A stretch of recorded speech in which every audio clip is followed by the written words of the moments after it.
Page 37, I asked my mother. In this lesson, they're introducing you to a thing called an incomplete measure.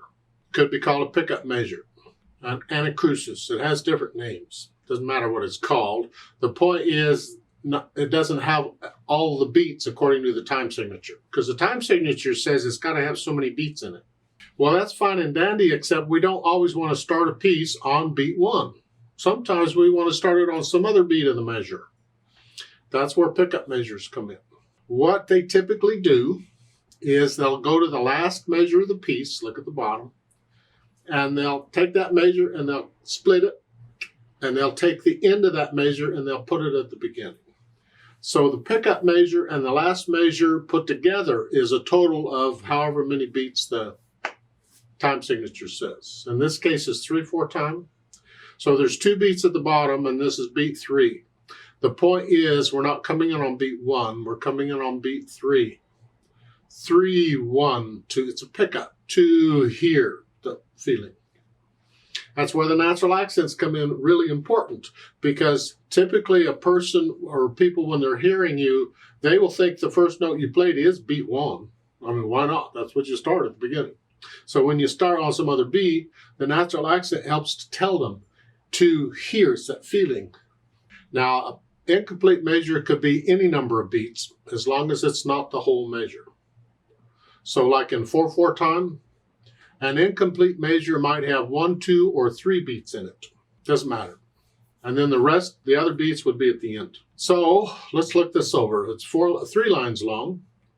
Clef signs are treble and bass clef. It's 3/4 time. Now we do have a pickup measure. That's one of the things I look for. I see quarter notes, half notes, dotted half notes. We got C sharps and D sharp. Got sharps. Got to use the black keys some in here. And there's a fermata thing. I just kind of glance over it. What am I getting into?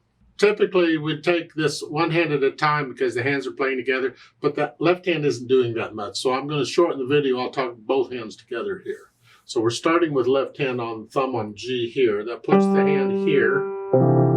And the right hand is second finger on middle C, so that puts it here. And we'll adjust for the black keys when we need them. Then it's 3, 1, 3, 1, 2, 3, 1. Now, you have a D in the right hand and an F and a G in the left hand, same time. 1, 2, 3. And when I play the C sharp, the left hand comes up. 2, and here.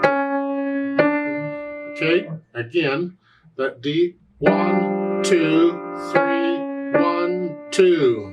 Now they want you to come up in the second finger here. We're just coming up 1 key here. Well, you can do that during the rest. So 1, 2. Again, second. Now you have an E and a G together. So we moved around a little bit. We didn't really have to move. You could have just stayed your right where it is, and instead of second, use third finger and done fine. But they wanted you to move, and it gives a little practice. We're going to have to start moving around anyway, so this gives a little practice to move the hand. That's fine. Now in the second line, it's measure 8. Remember the numbers at the beginning of the lines in the boxes are measure numbers. So measure 8, you can figure out where that is. It's an E here. And then for the C, they want the left hand to come over and play it. So the left hand's not doing anything anyway, so why not? So it's 1, 2, 3, 2. Now, you can leave the left hand here because you're going to need it again, or you can come back and then put it back. I don't care which. A lot of times, if I'm going to need it again, I'll leave it there because I need it at the end of the line. So it's 1, 2, 3, 1, 2.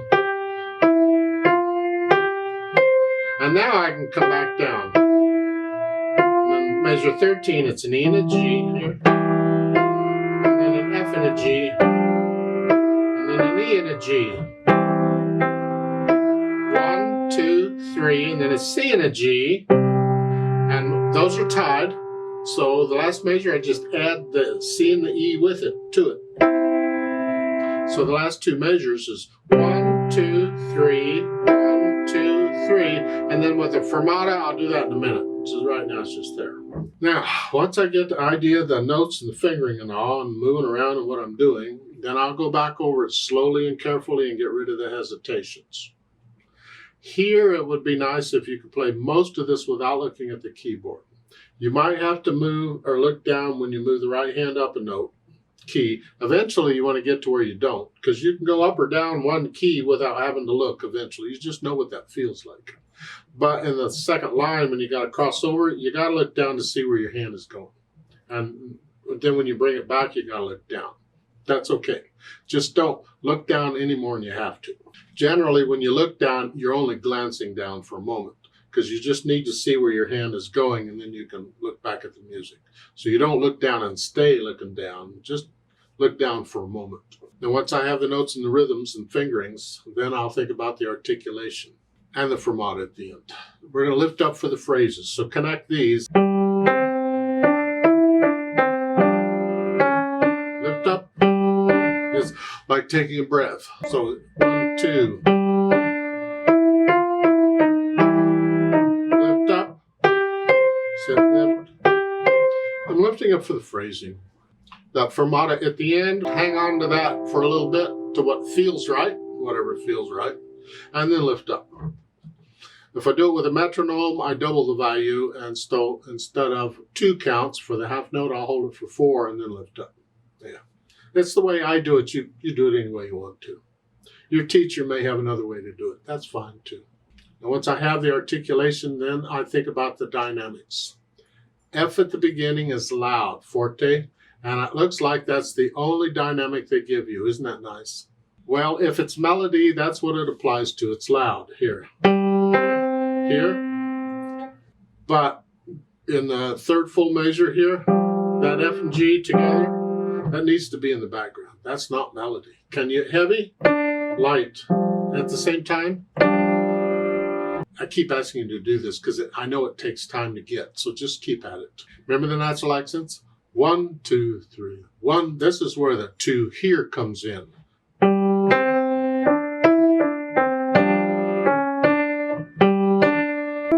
One, two, three. I'm exaggerating them so you can hear them better, but really just feel these. Then speed with humor. That has absolutely nothing whatsoever to do with speed. You probably could have figured that out on your own. It's a fun piece, I guess. I guess you got to read the words to get into it or whatever, sing it or whatever. It's just a fun piece. Somewhere in the middle, Now, above the last, next to the last measure, they have the word move. Now, I missed it before. The last measure where the fermata is, there's also an 8VA hiding out there. So I didn't see it before. You have to be careful of these little things. But that means instead of here, you're going to play it up here. So during that measure before, you just come up. So 2, 3, there, it's up here. I've been playing that wrong all this time and you didn't even tell me. Okay. All right, but that's what it is.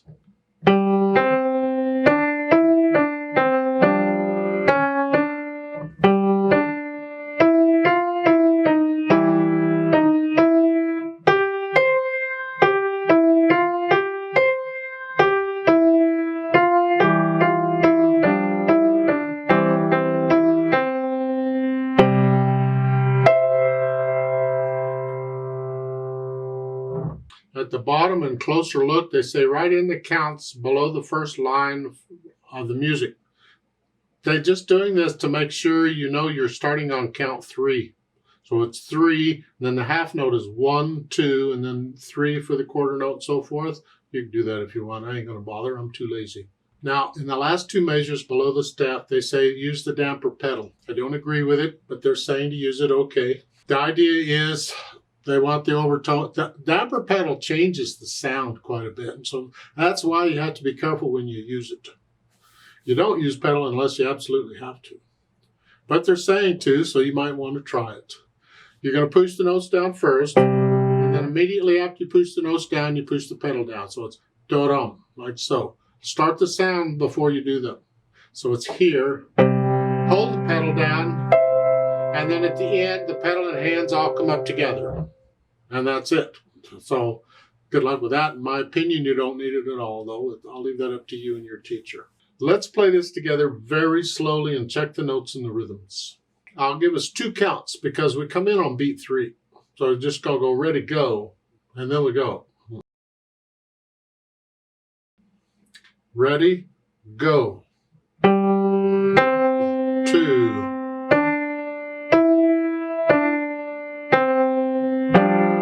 2,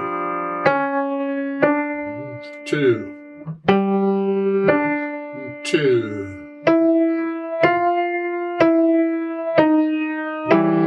2, 3, 1, 2. 1, 2. 1, 2.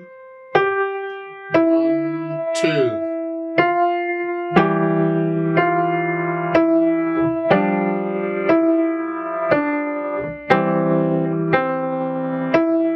1, 2, 3. 2, 3. 2. Rest. 2. On. Hold 2.